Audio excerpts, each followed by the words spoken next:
नमस्ते दोस्तों, एक बार फिर स्वागत है आपका अपने इस YouTube चैनल पे, जिस पे आज हम पढ़ेंगे आर्टिकल के पिछले कुछ वीडियो में हमने एन के बारे में पढ़ा था और इसके पिछले वीडियो में हमने द का रूल नंबर 1 पढ़ा था, जिसमें मैंने आपको बताया था कि द किसी खास चीज़ के साथ लगता है।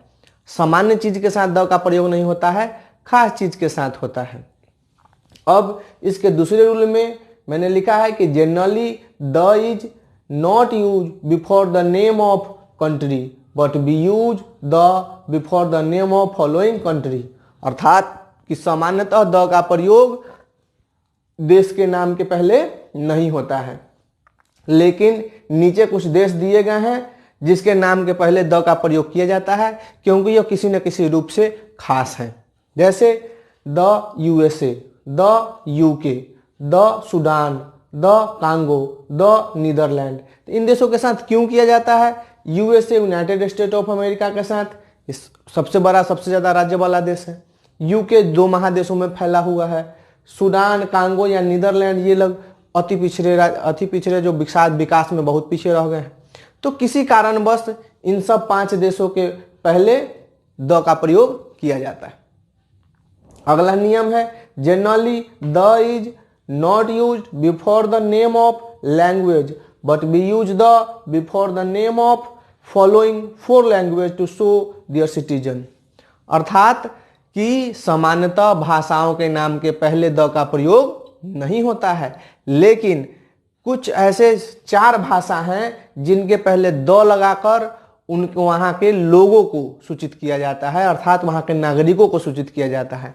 जैसे लैंग्वेज है इंग्लिश के पहले अगर लगा देते हैं द, तो द इंग्लिश का अर्थ होता है अंग्रेज, मतलब इंग्लैंड के लोग। फ्रेंच के पहले लगा देते हैं द, तो मतलब फ्रांस के लोग। वैसे ही जर्मनी के पहले लगाते हैं जर्मन के पहले, तो द जर्मन मतलब जर्मनी के लोग। ग्रीक के पहले लगाते हैं तो द ग्रीक अर्थात यूनान के लोग।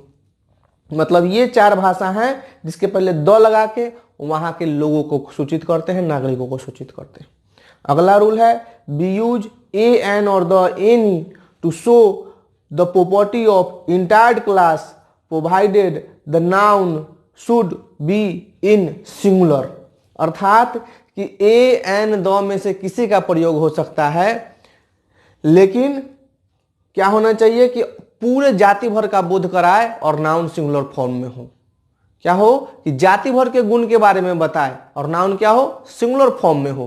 तभी द या ए एन में से जो लगे सो और द किसी का भी प्रयोग कर सकते हैं। इसका एग्जाम्पल मैंने दिया है कि हाथी विशाल काय होता है। अर्थात जितने भी हाथी होते हैं क्या होते हैं, विशाल काय होते हैं, लेकिन यहाँ पे जो हाथी लिखा है वो क्या है, सिंगुलर फॉर्म में। तो इसमें एन भी लगा सकते हैं, एन एलिफेंट इज वास्ट या द एलिफेंट इज वास्ट। किसी का भी प्रयोग करेंगे तो गलत नहीं होगा। या गाय चौपाया होती है तो द काउ इज 4 फुटेड या ए काउ इज 4 फुटेड, दोनों में से किसी का भी प्रयोग करेंगे तो गलत नहीं होगा। अगला रूल है rule number 5 B use A an before the parts of body and inventions in countable sense and the when in general sense. अर्थात कि ए एन का प्रयोग शरीर के पार्ट या आविष्कारों के पहले तब करते हैं जब उन्हें गिना जा रहा हो, और सामान्य सेंस में सामान्य रूप से उसके साथ द का प्रयोग होता है। जैसे अगर कहते हैं कि मेरे पास एक टीवी है, मतलब गिन रहे हैं मेरे पास कितनी टीवी है, एक, तो बोलेंगे आई हैव ए टीवी। लेकिन अगर बताएंगे कि टीवी हमें ज्ञान और मनोरंजन देती है, मतलब टीवी का ये काम है, सामान्य काम है, तो क्या लिखेंगे कि the TV provide us knowledge and entertainment. ये इसका एग्जाम्पल है। या ये तो हो गया कि इन्वेंशन। और पार्ट ऑफ बॉडी, जैसे मनुष्य को एक हृदय होता है, तो a man has a heart. गिन रहे हैं कितना हृदय होता है, 1। और कह रहे हैं कि क्या होता है कि हार्ट जो होता है, हृदय जो होता है, हमारे खून को शुद्ध करता है। तो लिखते हैं कि the heart purify our blood, के खून जो हार्ट है हमारे खून को शुद्ध करता है। अगला लिखे हैं we use the before comparative degree and superlative degree, कि द का प्रयोग कंपैरेटिव डिग्री के साथ भी करते हैं और सुपरलेटिव डिग्री के साथ भी करते हैं। लेकिन आप कहेंगे कि नहीं, हम तो सिर्फ सुपरलेटिव डिग्री के साथ करते हैं। तो हाँ, सुपरलेटिव डिग्री के साथ हमेशा द का प्रयोग होता है, लेकिन कंपैरेटिव डिग्री के साथ तब द का प्रयोग करते हैं जब वो समानांतर सेंस में आता है कि एक काम हो रहा है तो दूसरा काम भी हो रहा है, दो काम समानांतर रूप से चल रहा है, तब द का प्रयोग कंपैरेटिव डिग्री में भी करते हैं। एग्जाम्पल से देखेंगे, पहले देखते हैं कि सुपरलेटिव डिग्री का example, Sonu is the tallest boy,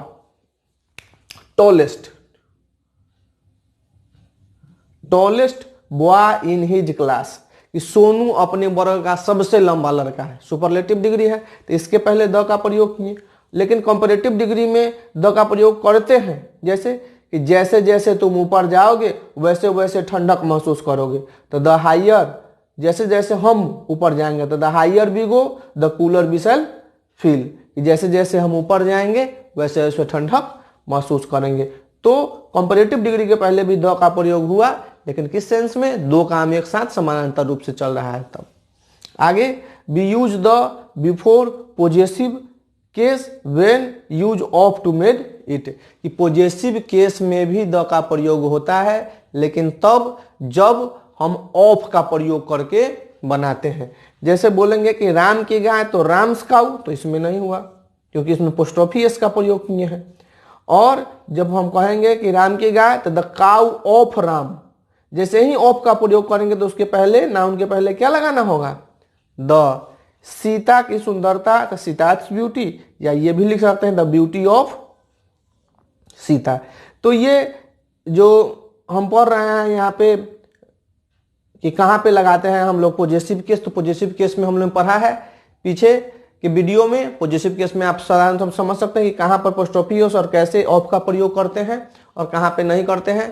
तो उसके लिए हमने पिछले वीडियो में आपको बताया है। यहाँ पे सिर्फ ये बताने की कोशिश कर रहे हैं कि क्या ऑफ का प्रयोग होगा तो द का भी प्रयोग करेंगे।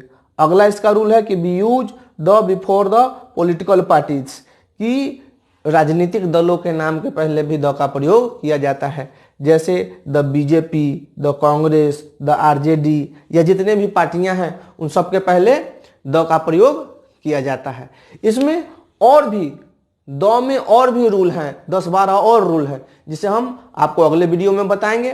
तो आपको ये वीडियो कैसा लगा मुझे कमेंट्स करके जरूर बताइए। और आप अगर ये वीडियो पहली बार देख रहे हैं या नए हैं तो इसे जरूर सब्सक्राइब कीजिए और अपने दोस्तों के साथ शेयर भी कीजिए।